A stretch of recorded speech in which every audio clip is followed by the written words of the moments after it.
Salut tout le monde, du coup on se retrouve pour une nouvelle vidéo. Cette fois, un autre sujet que je n'ai pas encore touché. La liberté d'expression, ou plutôt la fin de liberté d'expression. La liberté d'expression, putain, Liam, on est en France quand même, on a le droit de faire ce qu'on veut. Oui, on a le droit de faire ce qu'on veut, ça c'est vrai. On a pratiquement le droit de penser tout ce qu'on veut. Et ça devient de plus en plus difficile de dire et de penser et de rechercher ce qu'on veut vraiment, surtout en France, en Angleterre. Surtout en Angleterre, en France, dans tous les cas, ce sera bientôt. Et bref, on touchera ça un petit peu plus après. Donc déjà, pour commencer la vidéo, il faut qu'on soit clair. Qu'est-ce que la liberté d'expression ? Eh bien, tout simplement, tu as le droit de dire ce que tu dis par l'écrit, avec une image, par l'oral, ce que tu penses, sans entrave de personne. Et tu as également le droit de rechercher tout ce que tu veux, sans entrave de personne. Même si je suis d'accord, il y a certaines choses qu'il faut interdire. La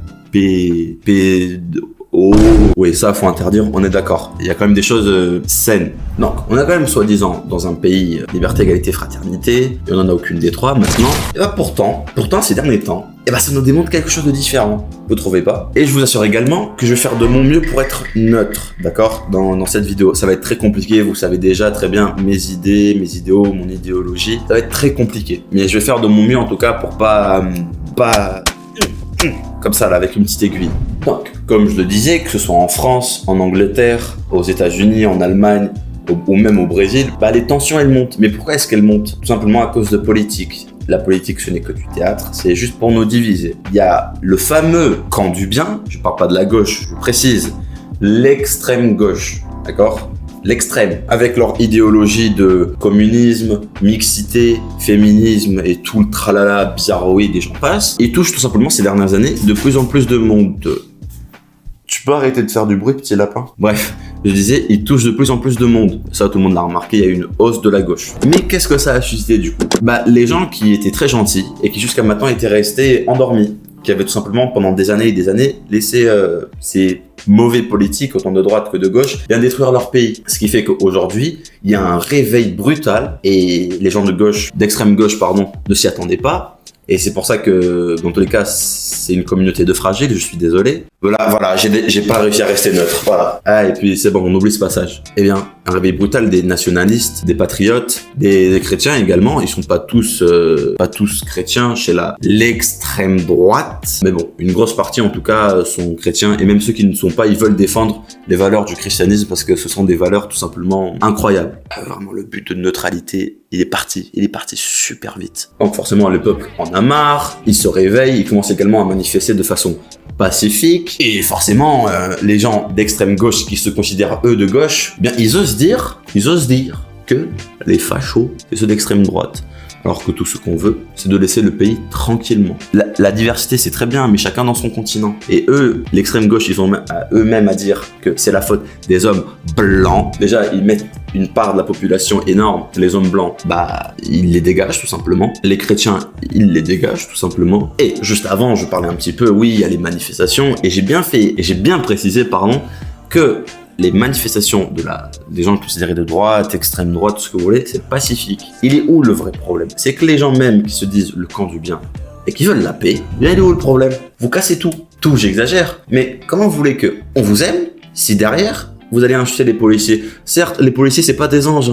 Il y a vraiment de très mauvais policiers et ceux-là, il faut les condamner. Je suis d'accord avec vous. Mais encore une fois, vous ne voulez pas qu'on fasse de généralité pour les Noirs et les Arabes, ne faites pas de généralité pour les policiers également. On va jouer les deux avec les mêmes règles. Est-ce que ça vous va ? La neutralité, je l'ai vraiment foutue dans mon fiac. Et dans leur manifestation, pas de gauche, d'extrême gauche, sans qu'il y ait une casse. Une casse que ce soit d'un bâtiment public, les poubelles, les pauvres, elles prennent cher les poubelles avec vous. Et surtout, la violence envers les policiers, ou même parfois envers tout simplement quelqu'un qui n'est pas d'accord avec vous, vous allez commencer à l'insulter. Et le moment où vous allez commencer à taper les gens, je pense que ça ne devrait pas tarder. Parce que les gens du camp opposé, du fameux camp des méchants, ils commencent également à devenir un peu plus comme vous. Vous les radicalisez petit à petit. C'est dommage, parce que à cause de cette guerre, autant que de côté de l'extrême gauche que du côté de la droite, extrême droite, c'est juste en train de nous diviser. C'est très dommage et moi je trouve qu'il faudrait qu'on commence à faire attention à ça et qu'on revienne au Seigneur. Parce que la politique ne va pas vous sauver, les gars.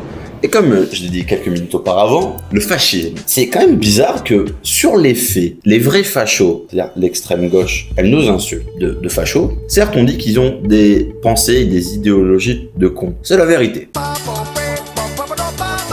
Pour autant, si vous voulez faire ça, allez-y. On dit juste que vous êtes chiant et que vous cassez les couilles.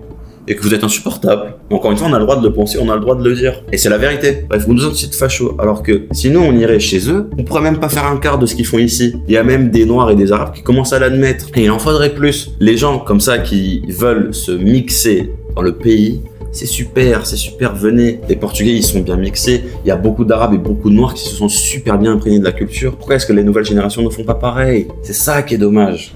En Angleterre, par exemple, qu'est-ce qui peut vous arriver? Vous allez mettre un tweet contre la Palestine ou pour Trump, qu'on soit d'accord avec ça ou pas, c'est pas le sujet. Vous allez vous faire arrêter. Très probablement parce qu'ils ont créé une brigade exprès pour regarder Twitter ou tous les autres réseaux que vous voulez. Et si on vous signale, eh bien, la police peut venir chez vous et vous mettre en GAV, garde à vue. Qu'est-ce que c'est que cette putain de merde? Garde à vue pour un tweet. Et bizarrement, si tu dis que une politicienne s'appelle Brigitte et qu'il y a d'extrême gauche, tu dis que t'es contre Brigitte, tu peux aller en GAV. Tu dis que t'es contre l'idéologie musulmane, tu peux aller en garde à vue. Et en France, tout récent, l'exemple du film Sacré-Cœur, qui a été pas médiatisé par SNCF ou quoi que ce soit, mais par contre mettre une femme en voile, ça, il y a le droit. Il a été interdit à Marseille, certes, ils l'ont réouvert les portes, mais l'effet est trop tard déjà. Le film a pas pu être vu à Marseille, même si dans tous les cas, il a eu de très bons visionnages, en tout cas à l'échelle de la France. Et tant mieux, et franchement, allez voir le film. Je suis pas allé le voir, parce que la voiture avait plus de batterie. Mais on a payé nos places, donc on vous a aidé pour le film Sacré-Cœur. Donc comme je l'ai dit juste avant, le camp du bien se retrouve donc à vouloir censurer et discriminer une partie de la population. Ceux qui se disent même inclusifs, ils excluent. À partir du moment où des chrétiens racistes... ou des chrétiens, des nationalistes, des patriotes se font insulter de racistes tout simplement parce qu'ils aiment leur pays et qu'ils veulent être tranquilles avec leur culture, ça c'est devenu raciste. Mais dans ce cas-là, les gens d'extrême gauche, vous qui défendez que ce soit les musulmans, les arabes, alors c'est les plus racistes qu'il y a. Parce qu'eux aussi, ils veulent pas perdre leur culture. Et même si je ne suis pas d'accord avec les musulmans, bravo à eux de garder leur identité comme ça. Bravo à eux, franchement.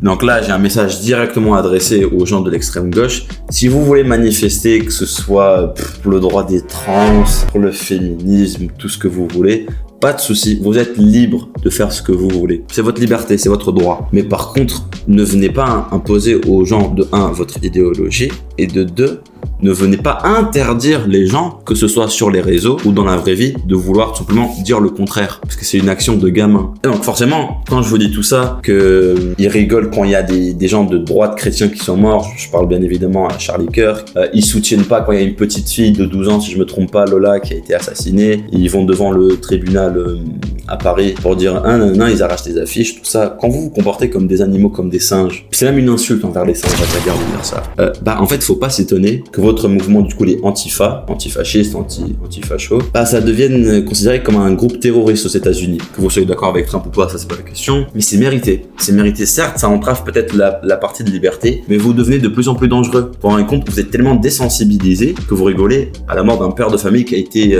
normalement assassiné. C'est un truc de fou. Faut pas s'étonner, les gars, faut pas s'étonner. Et bien évidemment, je tiens à préciser, même si en tout cas, s'il y a des gens de gauche qui regardaient ça, je suis sûr que vous êtes déjà partis. En tout cas, s'il y en a encore, je tiens à dire, si vous êtes de gauche ou même d'extrême gauche, je ne suis pas meilleur que vous. Les gens de droite, les athées, les chrétiens ne sont pas meilleurs que vous, tout ce que vous voulez. J'ai essayé de faire mon mieux pour non plus ne pas mélanger gauche et extrême gauche. Pour moi, il y a une vraie différence. Il y a une vraie différence. J'ai un ami, un très très cher ami à moi qui est quand même beaucoup plus de gauche. Il verra peut-être la vidéo ou pas, je pense pas. Mais enfin bref, c'est pas le sujet, juste pour dire que pas parce qu'on ne pense pas de la même façon que on est meilleur que lui ou l'autre. Même si c'est vrai que je me suis un peu emporté là pendant que je parlais, je le sentais, même si voilà, j'aimais bien mettre des tacs. Je ne suis pas meilleur que vous n'êtes pas meilleur que moi. Mais moi j'ai Dieu de mon côté. Donc, bien évidemment, tout le monde a le droit d'avoir leurs idées, mais personne n'a le droit d'imposer leurs idées. Et ça vaut pour nous également, les chrétiens. Le Christ lui-même, il a obligé personne à le suivre. Donc, c'est pas étonnant. Et vous avez vu qu'est-ce qui s'est passé à la fin. Eh bien, il s'est fait crucifier. Et c'est ce qui arrive petit à petit. On a laissé des mauvaises graines pousser. Il faut avoir l'humilité, il faut avoir le courage d'assumer des conséquences qui vont arriver par la suite. Mais au moins, on vous a laissé tout simplement, nos ancêtres en tout cas, vous laissez la liberté. Et voilà ce que vous en faites maintenant. Bref, et également, une autre dernière phrase de fin, la diversité, c'est bien, mais que en vacances. Voilà les gars, j'espère que ça vous aura plu. Un petit mot pour la fin, Mélenchon.